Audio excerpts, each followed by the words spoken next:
الحمد لله رب العالمين والصلاة والسلام على أشرف الأنبياء والمرسلين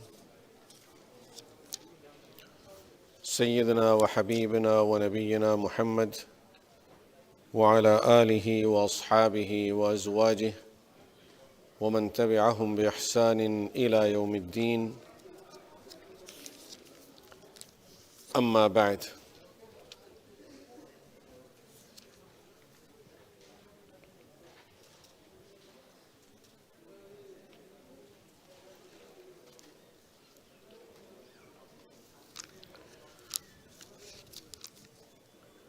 At the beginning of the juz, we had an ayah. Allah subhanahu wa ta'ala says, وَيَوْمَ يَعَضُّ الظَّالِمُ عَلَى يَدَيْهِ يَقُولُ يَا لَيْتَنِي اتَّخَذْتُ مَعَ الرَّسُولِ سَبِيلًا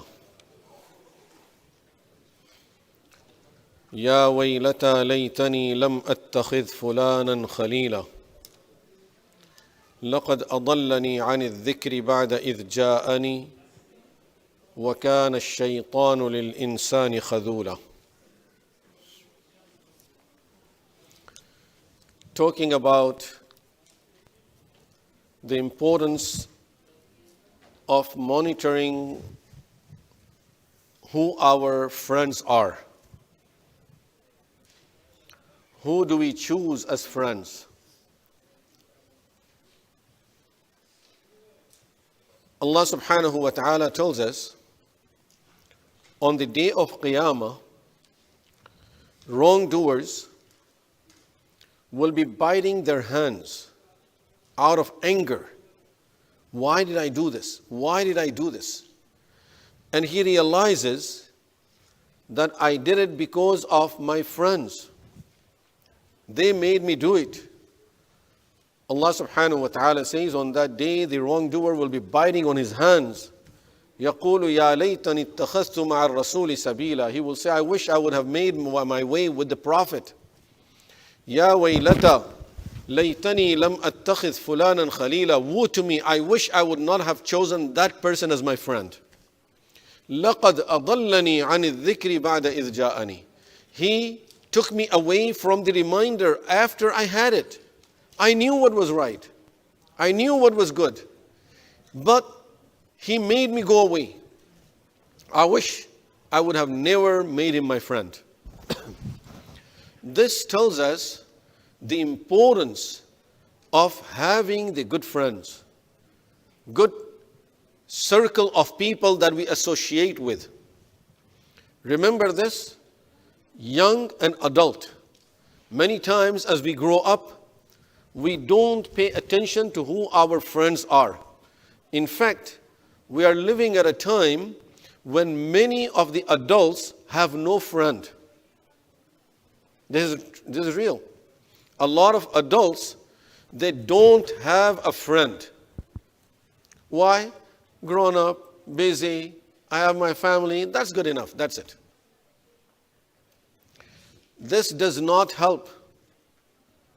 This does not help at all. Is not healthy for you, is not healthy for your iman. This thing is very, very dangerous in both situations, in our social life and in our religious life. Every sometime the person goes through some situation in his or her life that you need to discuss with someone. You can't just keep it to yourself. You keep it to yourself, you keep on getting stressed. It has to be shared. And many of our people, they don't know who to share it with. Because there is no one that you can trust. And you don't have a friend.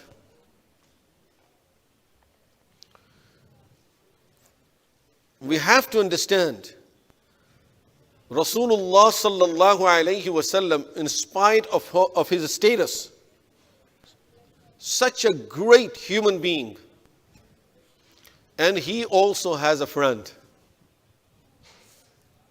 And when he came out and he announced, لو كنت متخذا في الناس خليلا لاتخذت أبا بكر خليلا. If there was a Khalil for me, that would have been Abu Bakr. Khalil means a close friend. Abu Bakr was close friend of Rasulullah sallallahu alaihi wasallam. And Umar was also a very close friend of Rasulullah sallallahu alaihi wasallam. And Prophet sallallahu alaihi wasallam used to share a lot of information with Sayyidina Abu Bakr and Umar radiyallahu anhuma, things that he would not share with others.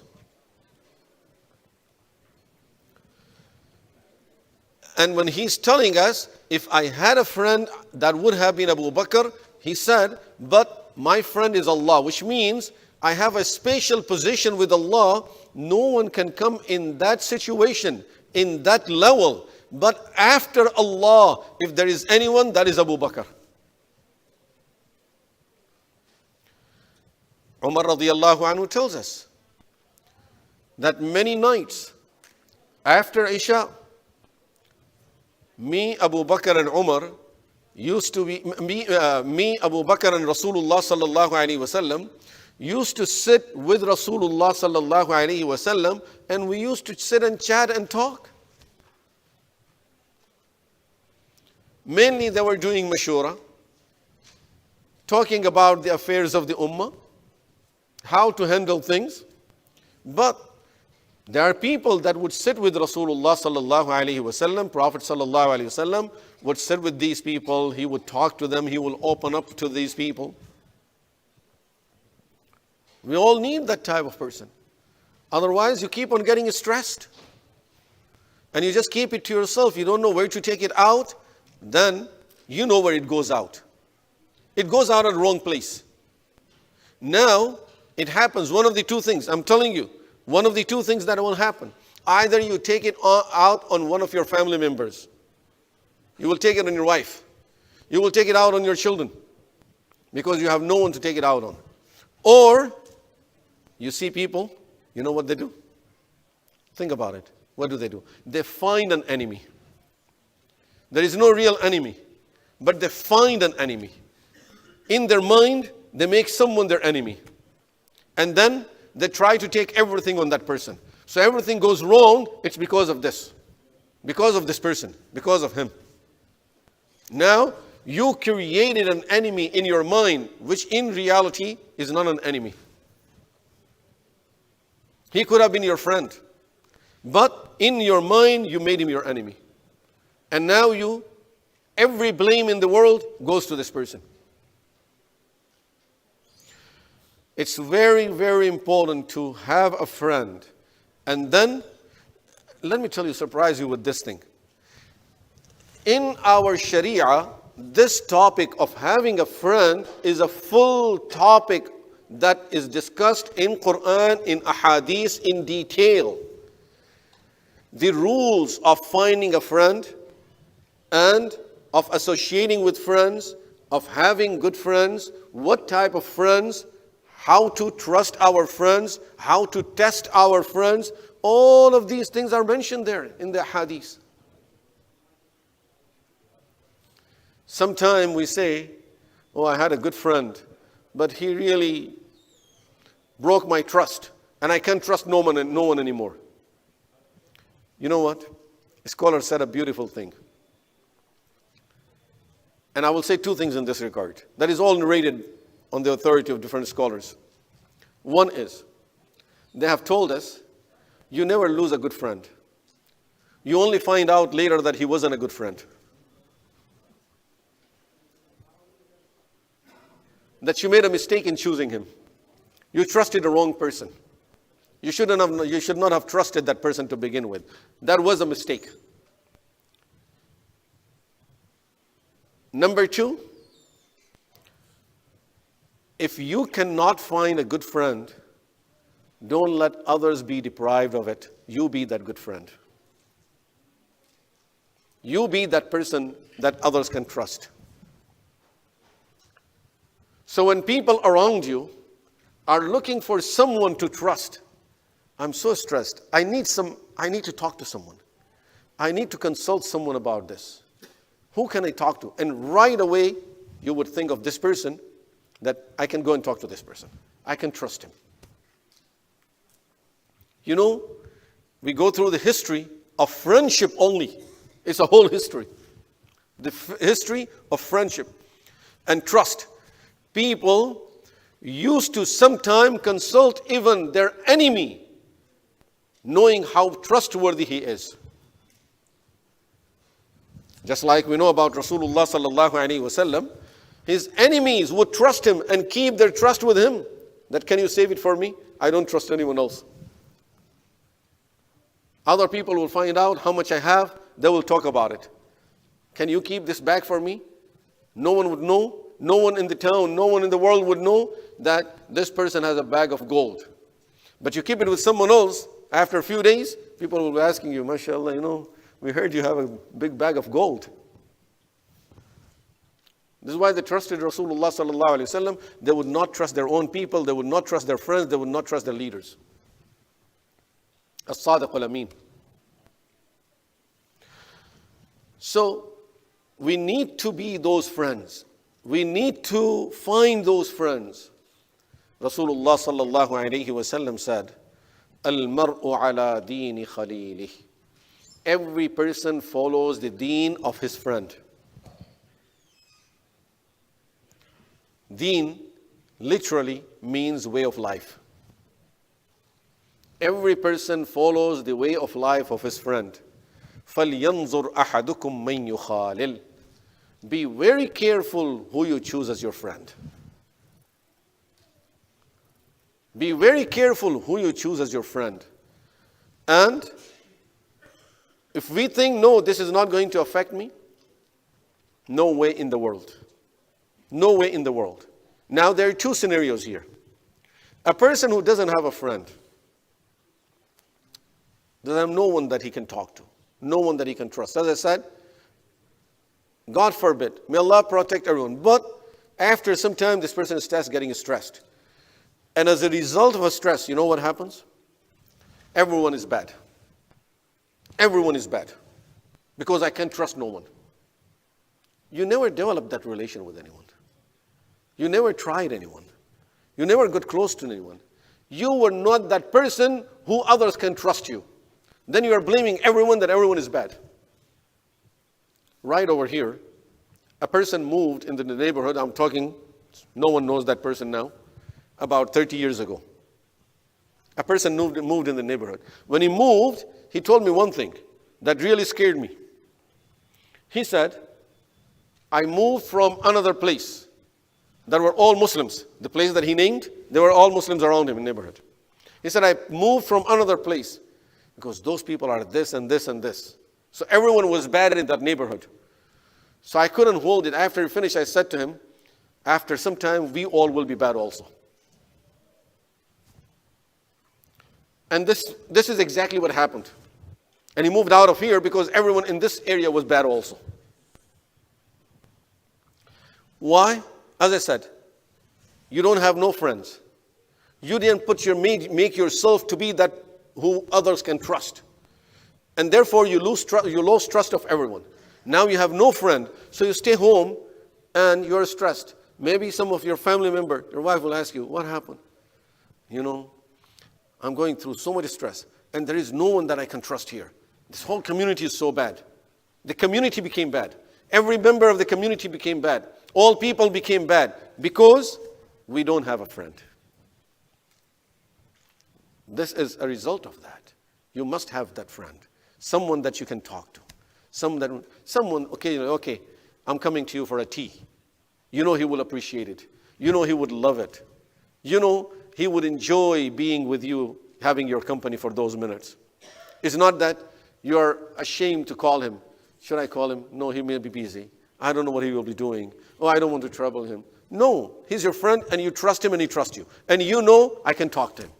Or, you know, I'm coming to you. Or come to my home. Or let's go for outing. This Sunday, let's go out. And he says, I'm busy. I don't care what you are. You are coming with me. You need to have those friends. You need those type of people in your life. You need to create that environment.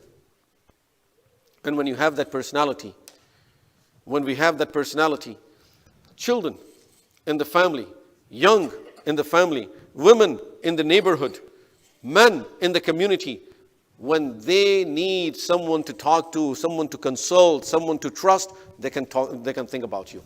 A person went to Abdullah ibn Abbas radiallahu anhu. He said, I was going through some difficulty and I thought about you. So I really want to talk to you about some financial problem I'm going through. As soon as you hear this and I call you, we are having some real difficult financial problem. I want to talk to you. Yeah, I have, inshallah, next few days I'm a little busy. So inshallah, don't worry, inshallah, after a few days we can talk. This person comes to Abdullah ibn Abbas radiallahu anhu. He said, I was going through some real financial difficulties and I thought of you and I want to talk to you about. Abdullah ibn Abbas radiallahu anhu said, before you tell me anything, he went into the house and he grabbed a big bag full of a lot of gold, silver, dirham, dinar in those days, and then another bag of food, a lot of things. And he comes and he gives it to this person. He said, don't worry about your need. You can talk to me about your need. I am giving you this just as a gift because you thought of me at your difficulty. That when you had a difficult time, you thought of me. To thank you for this, I'm giving you all of this. Now tell me what your need is, and inshallah, I will try to work towards your need also. Those were the people who learned from Rasulullah sallallahu alaihi wasallam what this connection means. When Rasulullah sallallahu alaihi wasallam, or when Umar radiallahu anhu approached Sayyidina Abu Bakr as-Siddiq radiallahu anhu regarding his daughter's marriage, Hafsa radiallahu anha. She became widow. So he went to Abu Bakr radiallahu anhu and asked him, do you want to marry my daughter? And Abu Bakr radiallahu anhu refused. Abu Bakr radiallahu anhu said, no, I'm not interested. Later on, what did he find out? That Rasulullah sallallahu alayhi wasallam did mention it to Abu Bakr radiallahu anhu that I'm thinking about marrying Hafsa, the daughter of Umar. He did not reveal the secret, but at the same time tells us even Rasulullah sallallahu alayhi wasallam used to share these type of things with his close friends. He had already shared it with Abu Bakr radiallahu anhu. So that is very, very important. People in our life, a circle of people that in our life is not just one person. That one will bring another, and this is my friend, and my friend becomes your friend, and then becomes a circle. Then every some time we are together. We know that these are the people, mashallah, I can always talk to them. Regardless of what type of difficulty I'm in, I can ask any of them. I can trust these people. Think about one thing. God forbid. May Allah protect everyone from any need. But today, you need about $10,000. Whatever the situation is. Anyone can be in any situation. You need $10,000. Think about one person that I can go and talk to him, and if he has it, he will give it to me. If he has it, he will give it to me. Do we have that person? Most probably we don't. Most of us, we don't. Why? That relation is not there anymore. That connection is not there anymore. That love is not there anymore. That trust is not there anymore. When you don't have a friend, then shaitan becomes your friend. Then he starts whispering to you. Then he keeps on whispering. And he makes us dislike everyone. He makes us hate everyone. He makes us be on our own and not to meet anyone, not to associate anyone, not to trust anyone anymore. This is shaitan. This is all from shaitan. And subhanallah, one of the diseases that is very common, very, very common in our time is thinking ill of people, thinking bad about others, which in the hadith is called su'ul dhann. Two people are talking over there, and one of them happened to look at me. They must be talking against me. Right there. Now I'm walking by them, And subhanallah, they were so busy they didn't notice me, so they didn't say salam. That's for sure. Now, guaranteed, they're talking against me. I can even take them to the court and witness that they were talking against me. This is how sure I am. It's all shaitan playing with my mind. If I have a good friend, I can go and talk to him. That listen, this is what I think. And if he's really a good friend, he will ask me. He will ask me a simple question. How do you know this? How do you know this? Oh no, I know. But how do you know? No, you have to tell me. This is shaitan. This is shaitan playing with your mind. He can tell me this. I can accept it from him. But if someone will tell me this is shaitan playing with your mind, even you are one of those people. This is what happens to us. So, we have to, number one, as I said, young and adult. For our children, we as adults, we have to make sure we choose the right friends for our children. Make sure that we know who they are associating with. All the good will come from there, all the bad will come from there. Will not come from us really as much as will come from friends. Parents, don't trust their children, don't trust their parents as much as they trust their own friends. We know that. And now, in young age, you need those people that you can associate with. You need that group of people. We need to play. Okay, Bismillah, let's play with this group of people. There will be no cursing, there will be no bad word, there will be no evil, there will be no haram, dress will be proper. You have all of those friends, mashallah. And really, this is one of the things, very important thing that we need to develop as a community through our masajid. And inshallah, I see some youth here, inshallah, we'll announce it later on before the end of Ramadan. Inshallah, we will try to have this type of setup for our youth especially, where we can go for outing, inshallah, together, go on camping together, have fun, have free time, and then that will be the group of people that, mashallah, you pray together, you read Quran together, you help each other in practicing deen, in coming to the masajid. You want me to pick you up? I'm going for Fajr. You want me to come pick you up? I'm going for Isha. I can come and pick you up.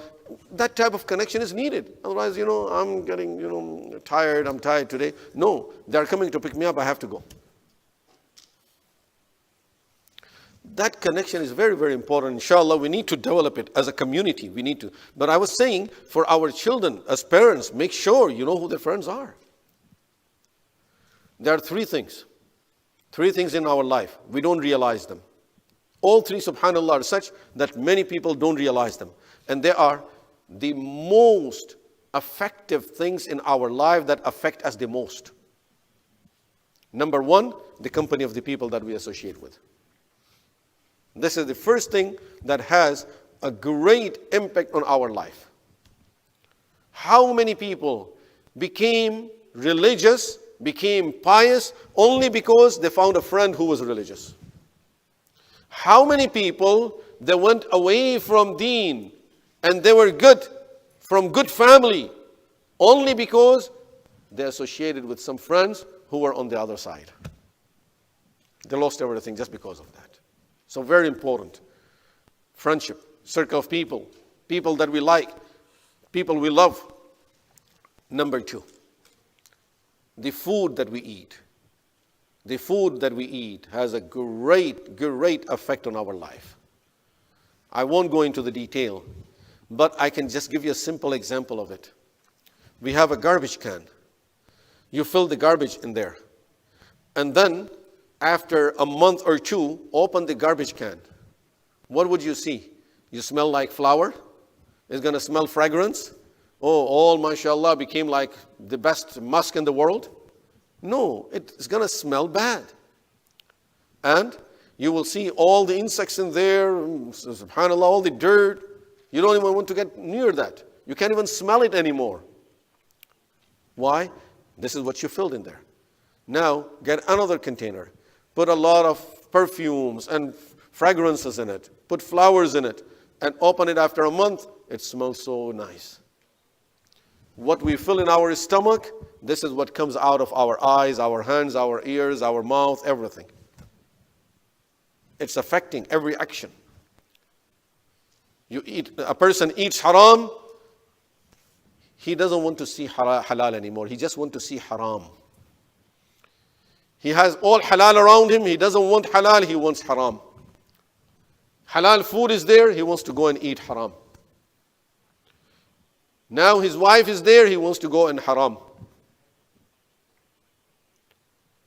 He has the book of Allah, he has good words to say, but he's going to just say a curse word for no reason. Why? The container is full of haram. So you're not going to smell fragrance from it. This container is full of garbage. It's all haram. That will be the effect of haram.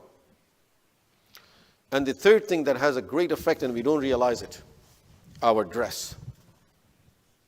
Our dress has a great effect on us.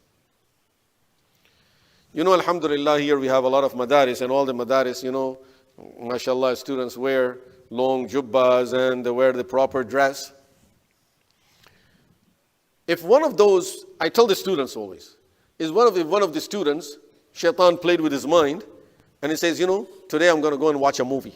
Go to a theater and watch a movie. What's the first thing he's going to do? Change his dress. Hide this long one that he's wearing. With this I can't go to the movie. With this imam, I'm not going to go there. Take this off, change this, and then go there. See the effect of the dress? People don't give it any importance. Try it on your children. They have seen so many cartoons and these things, you know, those things that they have seen over there, or those who are learning self-defense. There is a special dress code for it. There's a uniform. When they put on that uniform, ready, it's time to go to the club for kung fu, whatever you're learning. Okay? So now, he put on the dress. And he's waiting for his ride. Parents are going to take him, drop him there. 15 minutes, he's going to be in that dress. What do you think he's going to do? He will be punching everything and everyone in the house. Why is he doing this? He feels like, no, okay, in that dress, I'm supposed to be punching, I'm supposed to be jumping, I'm supposed to be kicking. He will kick anything and everything. Now, tell him, you know, we canceled it today. Take your dress off. And now, let him wear a long thobe and put a kufi on his head. You will see him sitting on a musalla for looking for a tasbih. Effect of the dress. You know, with us now, we leave from here, we go out, and you go to a store or you went somewhere and you found a mask that looks like a dog. Okay? That mask that looks like a dog. So you take the mask. There are other people over there. You quickly take the mask, put it on your face. What's the next thing this person will be doing? He will be barking like a dog. Whoa, whoa, whoa. People will look, Sheikh, what happened? Right now you're giving a big talk over there. Now you're barking like a dog. What happened? It's that feeling that I look like a dog, so I'm going to behave like a dog. If it is a scary face, I will start making noises. I will start making sounds, a scary sound, because I feel like this is what I look like. So when you dress like Anbiya, then you behave like Anbiya. You dress like pious people, you behave like pious people. People dress like players, then they behave like players. They dress like movie stars, then they behave like movie stars. This is the effect of the dress. We don't realize, we think, oh, you know, it's only a dress. It has a big effect on us. So these are the three things that really affect us greatly in our life. May Allah subhanahu wa ta'ala grant us good friends and make us also to be the good friends for others that are trustworthy, that are truthful, that are honest, that are helping and that are caring towards others. Wa sallallahu ta'ala ala khayri khalqihi sayyidina wa habibina wa nabiyyina Muhammad wa ala alihi wa sahbihi ajma'in walhamdulillahi rabbil alameen. Ameen ya rabbil alameen.